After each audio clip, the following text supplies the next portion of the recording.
জুলাই গণঅভ্যুত্থান দিবস ২০২৫ উপলক্ষে বাগেরহাট জেলা প্রশাসনের আয়োজনে বিজয় র্যালি, দোয়া ও মোনাজাত এবং আলোচনা সভা অনুষ্ঠিত হয়েছে।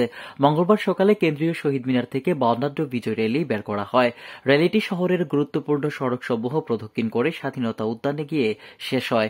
র্যালির শুরুর আগে শহীদদের আত্মার মাগফিরাত কামনায় বিশেষ দোয়া ও মোনাজাত করা হয়। পরবর্তীতে স্বাধীন উদ্যানে এসে আলোচনা সভা অনুষ্ঠিত হয়। অনুষ্ঠানে প্রধান অতিথি হিসেবে উপস্থিত ছিলেন বাগেরহাট জেলা প্রশাসক আহমেদ কামরুল হাসান।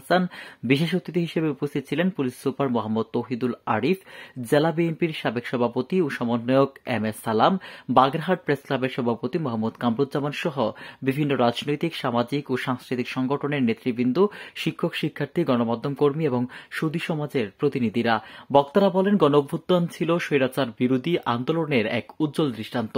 এ আন্দোলনে যারা প্রাণ দিয়েছে তাদের আত্মত্যাগ জাতি চিরকাল শ্রদ্ধার সঙ্গে স্মরণ করবে এবং ফ্যাসিবাদী শাসন থেকে জাতির পুনর্জন্ম। আজ আমি গভীর শ্রদ্ধার সঙ্গে স্মরণ করছি 1971 সালের স্বাধীনতা যুদ্ধের সকল বীর মুক্তিযোদ্ধাদের, যাদের আত্মত্যাগে আমরা পেয়েছি স্বাধীন সার্বভৌম বাংলাদেশ।